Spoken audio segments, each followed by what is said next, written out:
Assalamualaikum warahmatullahi wabarakatuh. Pemirsa yang berbahagia, saat ini fokus perhatian pemerintah adalah penanggulangan penyalahgunaan narkoba dan terorisme, yang tentunya harus menjadi fokus perhatian kita bersama-sama dalam memeranginya. Sepintas antara narkoba dan terorisme memang tidak memiliki keterkaitan karena merupakan kasus kriminalitas yang berbeda dan penanggulangannya juga berbeda. Namun baru-baru ini ditengarai bahwa hasil dari bisnis ilegal penyalahgunaan narkoba merupakan dana untuk melancarkan gerakan terorisme, terutama di Timur Tengah. Lalu bagaimana dengan di Indonesia? Mari kita lihat cuplikan dari pihak-pihak yang berwenang dan para tokoh yang konten di bidangnya. Polda Metro Jaya mengungkap peredaran ratusan kilogram sabu di salah satu hotel di kawasan Petamburan, Jakarta Pusat. Dari pemeriksaan awal, 10 orang telah ditetapkan sebagai tersangka dengan barang bukti narkoba jenis sabu seberat 202 kg. Narkoba tersebut dikirim dari Timur Tengah yang telah berulang kali dikirimkan. Sebelumnya pada awal Januari, tim Satgas juga mengungkap 288 kg sabu di Serpong dan 800 kg di Serang, Banten. Hal tersebut terungkap setelah penyidik menemukan kode yang sama dalam kemasan paket sabu. Kabid Humas Polda Metro Jaya Kombes Pol Yusri Yunus mengungkapkan narkoba dari Timur Tengah ini dikirim ke Indonesia untuk pembiayaan terorisme di Timur Tengah. Polisi juga masih mendalami dugaan terkait jaringan ini dengan teroris di dalam negeri. Internasional dari Timur Tengah yang memang hasil profiling dan juga ada indikasi dugaan bahwa ini memang barang haram ini dipakai untuk pembiayaan terorisme yang ada di Timur Tengah sana. Ini dugaan sementara, makanya kami sedang mendalami terus apakah ada keterkaitan dengan terorisme yang ada di Indonesia saat ini. Ini nanti dari tim bersamanya akan terus nanti mendalami. Di sini kita telah mengamankan, tadi malam saya sampaikan ada 11 yang kita amankan, dan sampai dengan siang ini kita tetapkan ada 10 tersangka. Kita telah mengamankan kurang lebih ada 196 paket dengan total sekitar 202 kg sabu-sabu ya, asal Timur Tengah ini yang semalam diamankan di salah satu hotel di Petamburan. Tentunya saya ingin menyampaikan apresiasi yang tinggi kepada para junior saya ya, Satgasus Polri. Kenapa? Rangkaian di tahun 2000 ini sudah hampir 2 ton. 1,9 ton sabu yang berhasil disita, dan itu indikasinya berasal dari sumber yang sama. Ini prestasi yang luar biasa. Saya kalah waktu di BNN nggak sampai sebanyak ini, baru ekstasi jutaan ya.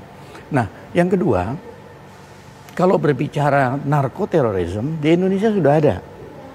Ketika kasus Fadli Sadama, dia kerjanya nyelundupkan sabu dari Malaysia ke Medan. Dijual uangnya untuk beli senjata di Patani, Thailand Selatan. Diselundupkan ke Aceh, di situ untuk pelatihan militer. Termasuk ketika perampokan Bank CIMB di Medan, senjata itu yang dipakai. Jadi sudah ada. Kemudian juga ada beberapa indikasi yang sementara ini masih ditelusuri oleh pihak aparat, khususnya Densus, keterkaitan ini. Nah, yang berikutnya, pengungkapan jaringan teror JI Para Wijayanto, ternyata mereka punya link karena ada LO khusus yang ke Afghanistan. Kita semua tahu berdasarkan laporan World Drug Report 2020 itu yang namanya Taliban di sana dan yang terafiliasi itu sekitar 40 triliun setahun dana dari narkoba, karena di sana kan banyak opium diproduksi menjadi heroin. Dan itu modelnya kan petani suruh nanam, diamankan, diawasi, kemudian diproduksi bagi hasil. Bayangkan produksi sana itu terbesar di dunia untuk heroin. Baru kemudian didistribusikan ke beberapa negara. Pernah waktu itu BNN menangkap satu orang, Haji Jumakan, orang Afghanistan, masuk ke Indonesia. Karena ada visa palsunya, akhirnya kita tangkap, kita periksa. Terungkap kemudian dia adalah bandar besar heroin yang akan buka link ke Indonesia. Nah inilah memang kita perlu waspada khusus karena pendanaan terorisme ini dengan mudah jumlahnya besar ya. Dari semua bisnis ilegal, dari penyelundupan rokok, diamond, senjata, itu narkoba paling tinggi hasilnya, bisnis ilegal ya. Oleh sebab itu memang temuan ini menjadi prestasi tersendiri, punya nilai tersendiri, sehingga perlu diwaspadai apakah ada keterhubungan kelompok yang di luar dengan di dalam, tidak hanya masalah narkobanya. Baik. Ini menjadi catatan sendiri. Saya yakin teman-teman dari Satgas Khusus Narkoba ini juga bekerja sama dengan Densus. Kemudian juga pengalaman kami kalau nangani kayak gini, ini kerja sama internasional penting. Negara sumber, negara transit, negara tujuan. Dan kalau sudah bicara jumlah besar, itu pasti pakai kapal. Karena di dunia pun penyelundupan itu 80% lewat laut. Supaya jumlahnya besar. Nah ini modelnya seperti di Pelabuhan Ratu. Ada namanya mothership, kapal besar. Dijemput oleh kapal nelayan atau kapal kecil, diturunkan. Baru kapal inilah yang dengan cover nelayan bawa ke darat. Baru nanti ditimbun, disembunyikan di pasir, di semak-semak. Baru nanti ada sindikat yang ngambil. Titik koordinat ini, tempat ini, nanti ada sindikat yang ngambil. Sehingga terputus selnya. Nah ini beberapa kali pengungkapan di Pelabuhan Ratu, karena di sana memang kan lautnya ombaknya besar. Sehingga untuk aparat mendeteksi pun tidak mudah. Dan pernah ditemukan berikut senjata. Pengawasan saya nggak begitu tahu ya, nggak begitu mengikuti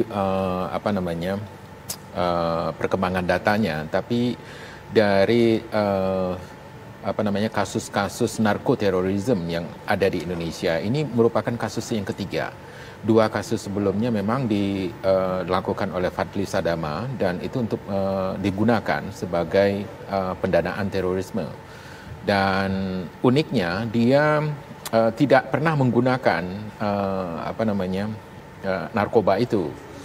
Jadi dia bersih. Sudah beberapa kali diperiksa oleh polisi di Tanjung Gusta, tempat dia ditahan. Itu dia tidak pernah, dia bersih. Artinya dia tidak menggunakan narkoba. Tapi uang hasil transaksinya digunakan? Uang hasil transaksinya memang digunakan untuk operasi pelatihan militer, terutama di Aceh, kemudian perampokan Bank CIMB Niaga di Medan, dan juga beberapa kali di transfer ke ke Poso MIT. Dan itu menunjukkan bahwa jumlahnya cukup besar. Jadi setahu saya memang tidak sefantastis yang ditemukan sekarang yang di Petamburan yang sampai 200 lebih kilogram. Kalau yang dulu setahu saya itu masih di bawah 100 kilogram. Dan itu jumlah yang sangat luar biasa yang kita hanya bisa membayangkan bagaimana dia mengatur manajemen distribusinya dan bagaimana perdagangan itu dikelola. Sangat luar biasa. Dan anehnya yang tertangkap cuma dia. Sementara jaringan ini kan pasti didukung oleh sistem distribusi dan manajemen yang bagus. Ini yang belum terpegang. Nah setelah para Wijayanto ditangkap dan juga Zulkarnain, itu baru kemudian terungkap jaringan pendanaan terorisme ini. Namun secara konseptual kita bisa lihat bahwa masih ada 2, yaitu yang pertama adalah menggunakan pendanaan sistem sponsor termasuk kotak amal, dan satu lagi adalah sistem FAI. FAI itu ada perampokan dan juga penggunaan ilegal itu ya. Jadi perdagangan ilegal inilah yang kemudian dimanfaatkan oleh orang-orang seperti Fadli Sadama. Dan ini sebenarnya munculnya narkoterorisme ini sebenarnya implikasi yuridis dari salah penanganan narapidana teroris karena digabung dengan narapidana narkoba. Akhirnya dia ngeblend di situ dan kemudian saling tukar menukar informasi dan kemudian jaringan inilah yang